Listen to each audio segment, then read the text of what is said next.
Super Typhoon Haiyan is set to make landfall on Friday. Thousands of people have already been evacuated. What we're seeing is a lot of reports of heavy wind and literally uprooting trees, land, anything in its path.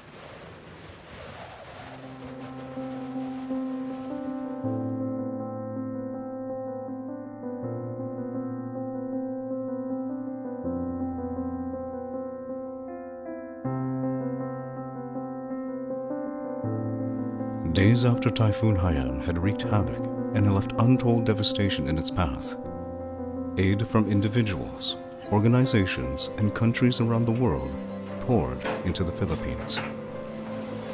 Among those who reached out to help were members of the Iglesia Ni Cristo from different local congregations, united and ready to extend their love to all those impacted by the storm. What is it that motivates and drives these volunteers together, uniting them under one purpose, one love, one brotherhood? And how does this love extend not just in times when calamities hit, but at all times?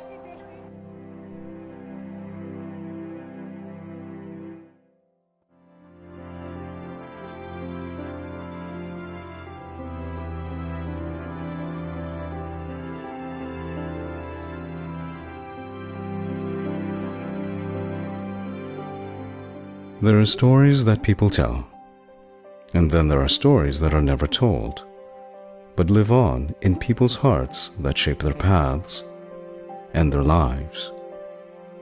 Join us in this 12-part Centennial series and see what story will live on in you.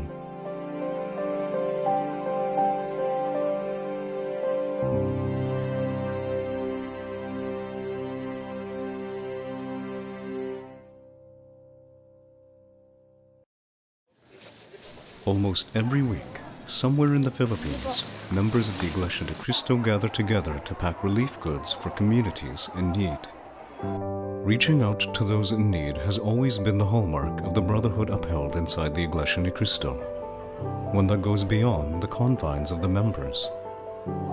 It is something the brethren have been doing since 1952, when the church launched its first outreach with a dental and medical mission held in Quiapo, Manila, in the Philippines. Since then, the Iglesia de Cristo has been organizing and sponsoring outreach missions, extending help to some of the poorest communities in the Philippines. And the church has brought these outreach missions beyond the Philippine shores, responding to help people around the world impacted by calamities and natural disasters, continuing to extend kindness to anyone who may need it.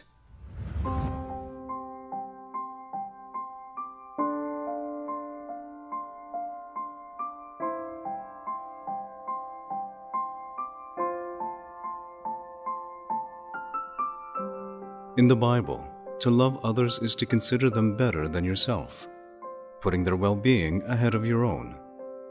Brother Felix Manalo, God's messenger in these last days, demonstrated that in many ways when he led the church.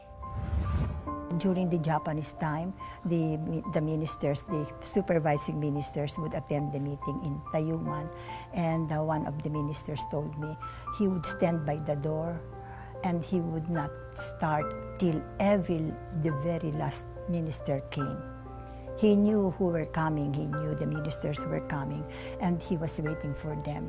He was really very caring. The ministers in the Iglesia Ni Cristo are very caring. That same care and same concern continues to be seen between and among the members of the church today. Something Stephanie saw when she traveled to Cape Town, South Africa, to volunteer at a local school. And after every worship service, they'd have food prepared, and they'd message me and text me, or even sometimes call me every day to see if I'm okay, if I need anything. Although they're an hour away, they would ask. This common concern between and among the members of the Iglesia de Cristo is the basis of that sense of family that the brethren feel upon meeting each other. A concern born out of love for one another. Even though we're not related to each other, you call me uncle, call him mom, even though it's not your mom, grandma, and that's the first impression when I meet a new brother or sister, and it's like we've known each other for a long time. I would drive 3 hours to church twice a week, and the Webb family and the Evangelista family, they both really welcomed me, made me part of their own family. I would stay with them, you know, they would be concerned when I'm driving those long hours and call to make sure I made it back safely, but pretty much they were my home away from home. I always felt the connection right away that no matter what situation I was in, whatever part of the world I'm in, once you come across brethren, you just have that instant connection and you know each other like your old friends or old family. So it's always a really great feeling to meet brothers and sisters from all over the world.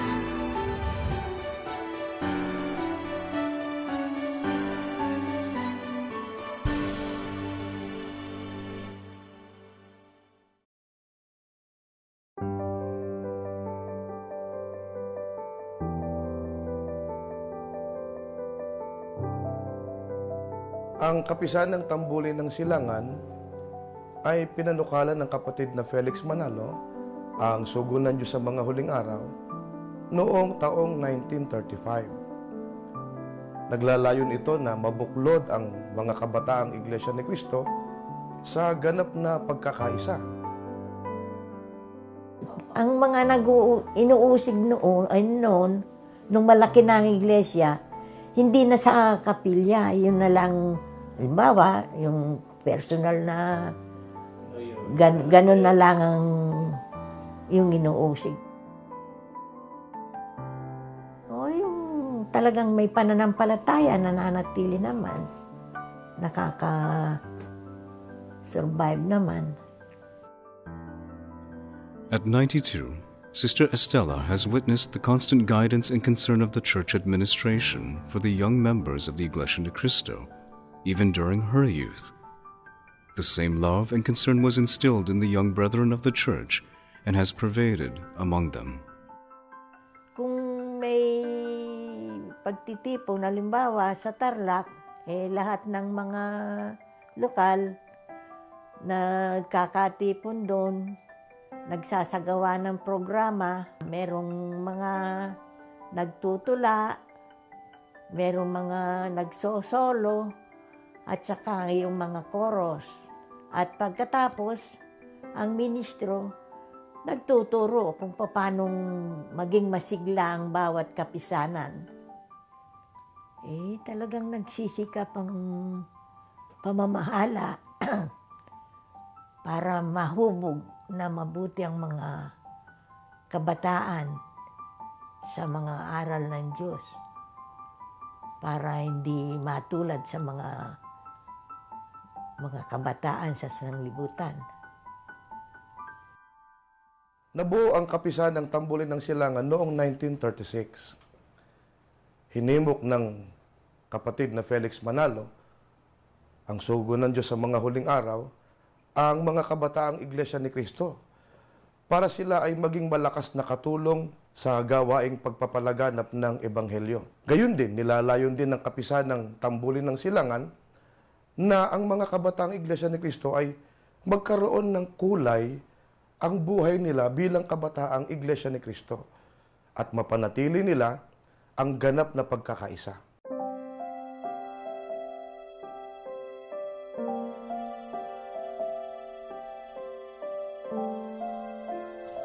Ay makikita natin na noong 1952, pinagtibay ni kapatid na Felix Manalo na magkaroon ng pangkalahatang pagsubaybay sa mga kapisahan ng Tambulin ng Silangan na mga nasa lokal ng iglesia sa Maynila. Kaya pagdating noong January 17, 1953, nabuo ang tinatawag na Kapisanang Maligayang Pagtatagumpay o kung tawagin ay KMP. Gayun din, sa paraang ito ay magiging kasangkapan ang KMP, ang Kapisahan ng Maligayang Pagtatagumpay, upang mahubog ang mga kabataang Iglesia ni Cristo sa pagiging mga tunay na Kristiyano.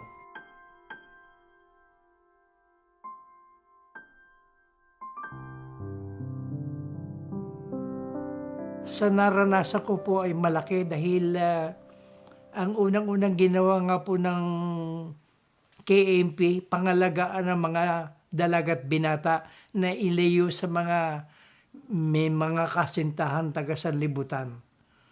At pangalawa, nagamit ang kapisanan sa mga pamamahayag sa lahat halos ng lokal sa dibisyon ng Maynila.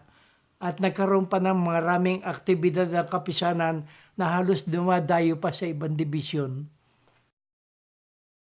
The purpose of the youth organization to provide an environment safe to the brethren of the church. And that's why there are activities that were given to us by Brother Eranio Manalo. We are visiting those inactive, those that are in need of advice. Not only in our spiritual endeavors are the training that we got from in the KMP, but also provide us the confidence, the ability to face the world. Makikita rin po natin sa kasaysayang nakatala na ang KMP o ang Kapisan ng Maligayang Pagtatagumpay ay nagpatuloy sa pag-iral. Nagsagawa sila ng iba't ibang mga makabuluhang proyekto at mga aktibidad pangkasiglahan. Today, there are 3 Christian family organizations into which brethren in the church can be grouped or categorized. The Kadiwa and Binhi established in 1973 and took the place of KMP, and the Buklod organization, which was established by Brother Eranio G. Manalo in December of 1962. Currently, Brother Angelo Eranio V. Manalo is the coordinator of the Christian family organizations. These organizations continue to hold activities that not only strengthen the faith of each member, but help promote a genuine care and concern that can be found only amongst the family of God's people. We have the support. We are not alone. Our family and every one of us can lean on to the support of others, especially the officers of the church, trying to help us win the race.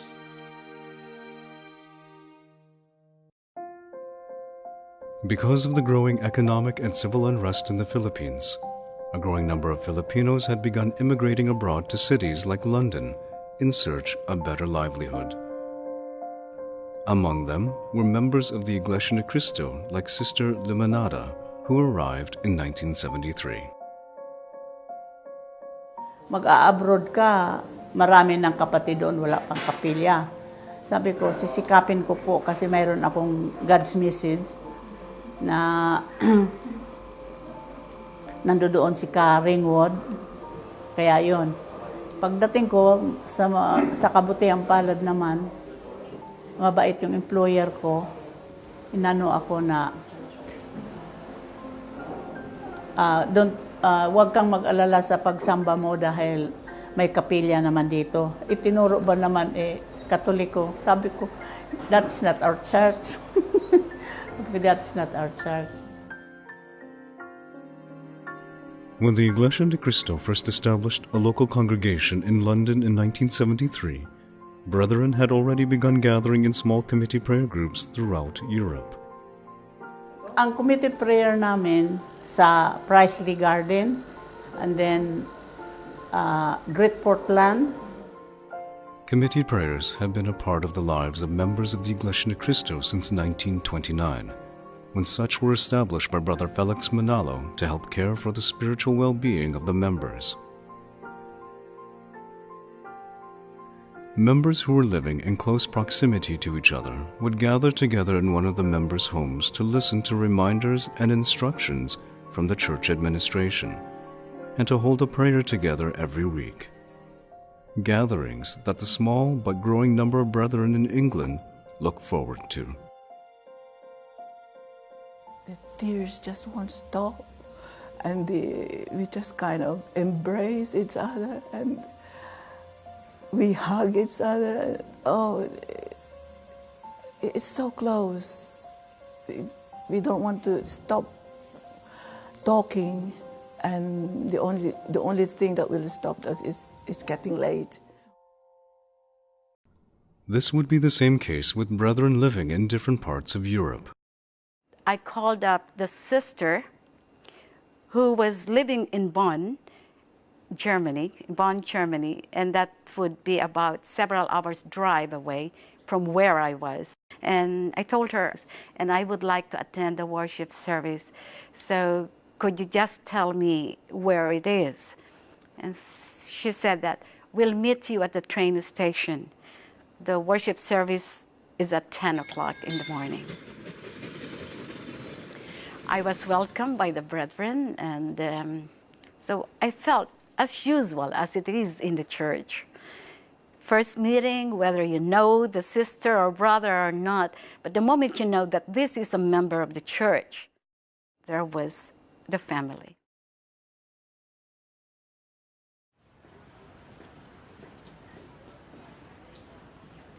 Twice a week, 77-year-old Sister Teresita walks through the busy streets of Venice, Italy to attend worship service.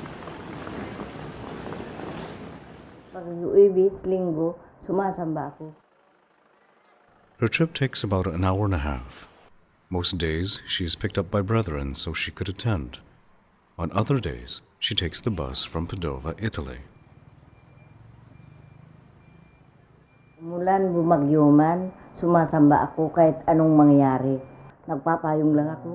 Kaya yung mga kapatid natin dyan, Inang, sinong kasama mo? Sister Teresita has lived away from her family in the Philippines for almost 20 years, moving to Italy to find employment. But in all that time, she has never been alone, finding family amongst the brethren here in Venice, where she is simply known as Inang, a term normally used for one's mom.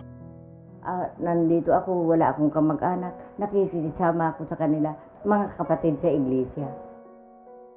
From the time she moved to Italy in 1992, she has been taken in by brethren living in Padova, traveling long hours to attend worship services together, and solidifying their bond as brothers and sisters in the faith.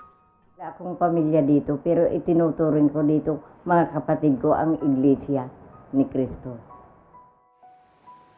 Sister Teresita could easily move back to the Philippines, but the 77-year-old has found a home here among the brethren in Venice and in her membership inside the Iglesia ni Cristo.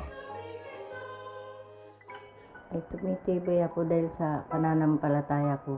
Talagang ito ang iniisip ko nang ito ang gagampanan ko na hindi na ako dito magbabago. Dahil ito na ang totoo. At saka isa pa, kung wala itong pagsamba dito, wala na rin ako dito, uwi na ako. Ay mayroong pagsamba, kaya ako bumabalik pa.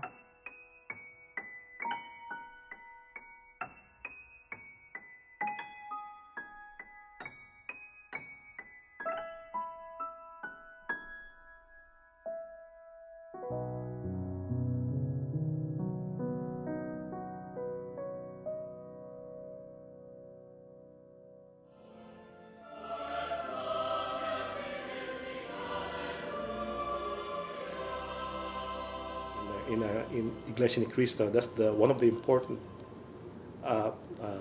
part of our being member is to attend worship service. So when I find I'm going someplace new, I'll look up the address of the email and I'll email the brethren to say, you know, this is Brother Oscar from the Dallas locale. I'm going to be in Prague, so to speak. I'm going to be in Prague. I need to go to the worship service. Can you give me times? It is amazing how they go out of their way to make sure you don't miss the worship service. So in Prague, you know, when I reached out and said I need to go, it was Saturday morning, they do it at 10 a.m. I believe. They weren't able to pick me up. What they did is they talked to the driver, told the driver exactly where the apartment is, the number. We have experienced that everywhere.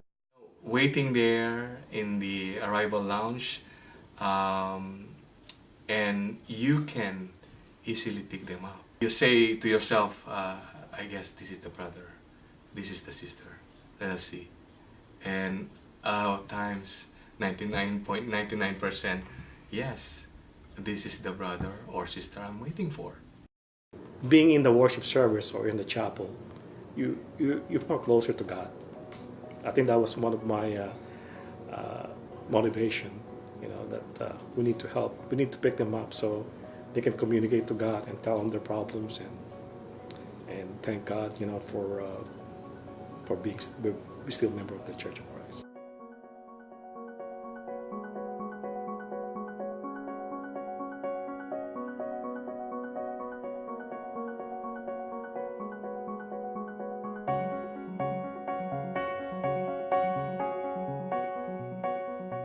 Nung una, excited talaga ako. Siyempre, bata pa ako, parang malaking adventure. April moved to Europe in order to help support her family back home in the Philippines. It was her first time being away from her family. Una, napakahirap kasi buong buhay ko kasama ko yung mga magulang ko, yung kapatid ko. Nung pagdating ko sa ibang bansa, mag-isa na lang ako, parang ang tahimik, mag-isa ka lang, alungkot. Living away from their own families, Sister April and the many others would form tight bonds with the brethren in their local congregations. Dahil pare-pareho kaming malayo, nagturingan kaming hindi iba. The strength of families is often tested during difficult times. When Sister April became suddenly ill, she and her cousin Maricel saw firsthand just how strong the love of the Brotherhood was inside the church. Sila yung unang nakipag-usap sa mga doktor. Alam na nila yung gamitin yung salita dito. Iniisip ko yung gastos, kung saan kami kukuha. Wala rin akong naipon dahil tumutulong ako sa kapatid ko na nag-aaral. Si Mami Elvie, yung kapatid na tumutulong po sa amin, may kinausap niya po yung pinaka-director po ng ospital para nalibre po ako sa lahat ng gastusin sa ospital. Akala po nila artista ako kasi yung ospital talaga maraming kapatid na dumadalaw. Hindi sila pwedeng lumabas na hindi kami nananalangin. Ayun yung hindi ko malilimutan kasi ramdam na ramdam ko yung pagmamahal nila.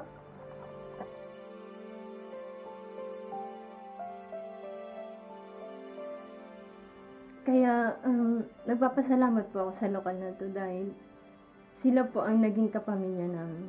Hanggang ngayon po, nagbibigay pa rin kaming pasalamat sa kanila dahil patuloy pa rin kaming inaalagaan sa mga banding, hindi nila kami nakakalimutan, tinatawagan nila kami, kahit simpleng pamamasyal lang, kasama nila kami.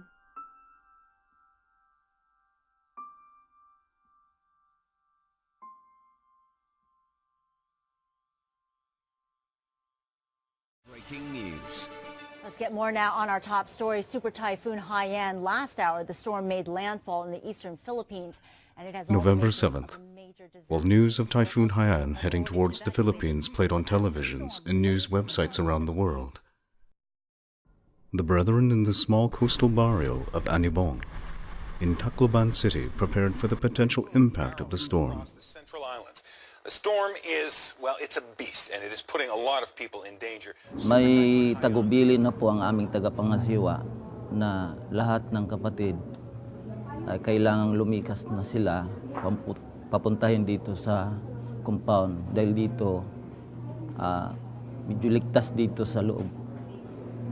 Ang ginawa namin na pumunta kami sa mga kapatid at ipinarating namin ang tagubili ng tagapangasiwa ng aming distrito.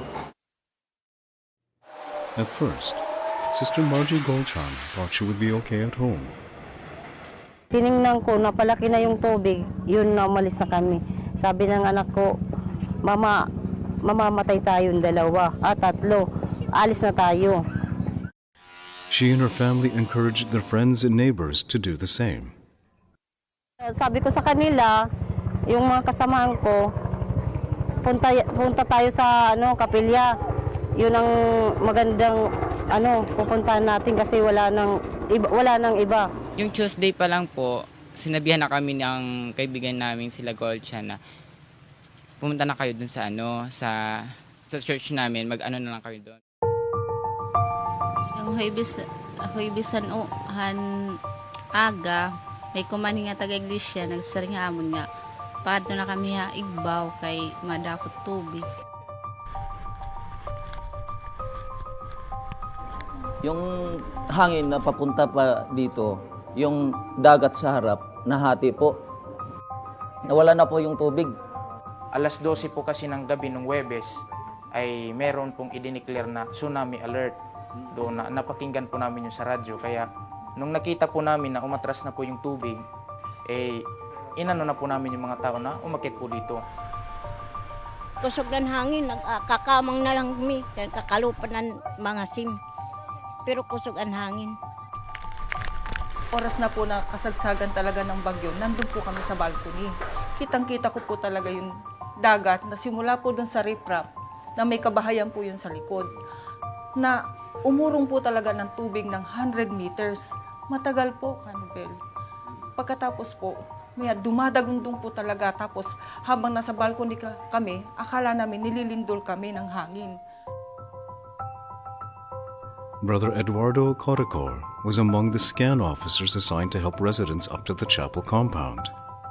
So gabi na yon, nag-rescue kami lahat ng halos lahat ng mga scan sa pangunguna ng aming ministro na si Ka Alex. Kasi meron pa dito nag-aakyatan, kasagsagan ng napakalakas talaga, may nag-aakyatan.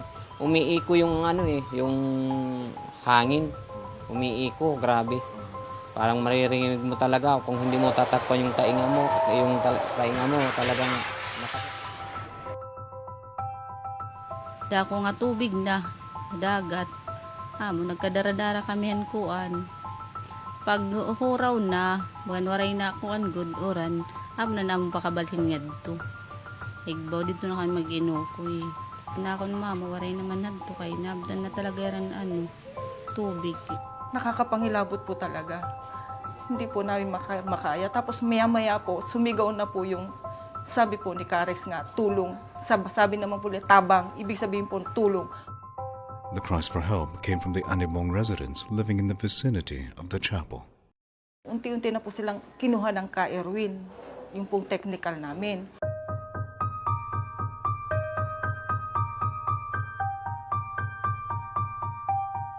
Hadlok. Ngatanan na, nakadinaamon. Anka hadlok, anka kuan. Nga rogya pambulig ang Ginoo nga makakuang kami. Pagpasok po namin, nakapasok na po kami, kasabi kami ng mama ng nanay ko. Pagpasok namin, yung mga yung scan, talagang todo effort sila. Pasok na kayo, nung kayo sa gilid para hindi kayo ng hangin. Kasi nakabukas yung ibang pintuan para pagpasok ng tao, dire-diretso. Ganon. Hindi kami sa gilid. Tapos, yung mga kasabi namin, kasi hindi kami sabay-sabay, yung mga kasabi namin na uhuli, may mga sugat sa paa, sa ulo, at sa katawan, lalo na dito sa mga paa, kasi naapakan yung yero, tapos yung nilipad ng mga yero, tatamaan sa ulo. Yung ganon. Kapag bawat pasok ng may sugat, fini-first aid nila sa gilid, ini-intact nila sa gilid, para sabay-sabay sila malalagyan ng bandage, or di kaya malalagyan ng nung makakabuti sa sugat, para hindi na dumugo. Hanggang alas 3 ng madaling araw kami naghakot ng tao para ilikas namin dito sa taas. As the sun came up, the destruction of the storm could be seen in every direction in Anibong. Homes destroyed, lives lost, communities devastated. All remained, it seemed, was hope. Doon na kami nakatira na sa maaga na. Nadida na lang kami sa iglesia. Salamat na lang damo nga naligtas kami diyan sa iglesia. Doon lang kami nakapunta. Days after Typhoon Haiyan had wreaked havoc and left untold devastation in its path, aid from individuals organizations in countries around the world poured into the Philippines and slowly trickled into Anibong. Around the world, members of the Iglesia ni Cristo continue to find some way to help, much like they did that night on the steps of this house of worship.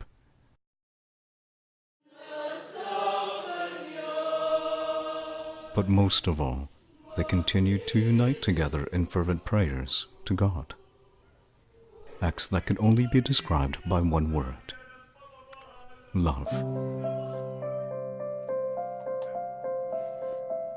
Love has no boundaries and does not discriminate, especially in times like these. These survivors in Tacloban City know just how deep the love in the Iglesia ni Cristo can run. Kamusta po kayo dito? Ito, buhay pa rin, pero wala ng bahay. Binuwat maniralwat nga tanan nga makaligtas ang mga tao. Nira. So, pasalamat kami nga nakakada kami gihap. Sir.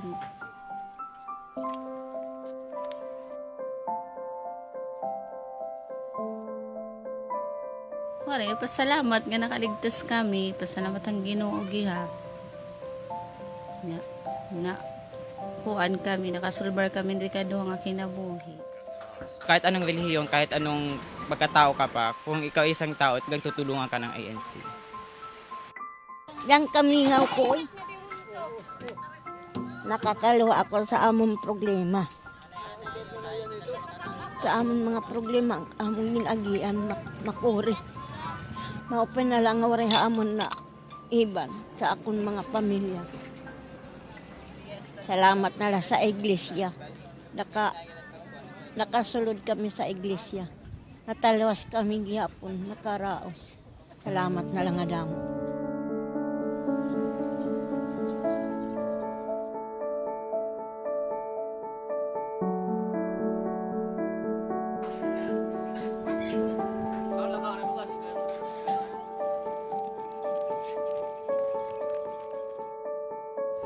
Alam mo po, ang laman ng mga puso at ang mga anak.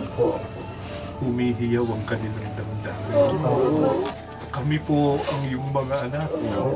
Alam namin kaya namin pinagdaraanan ang mga bagay na ito. Kaya po dumarating sa buhay ng mga anak mo ang ganitong mga kalamidad. Ang gusto mo po, pandayin ang aming pananampalataya.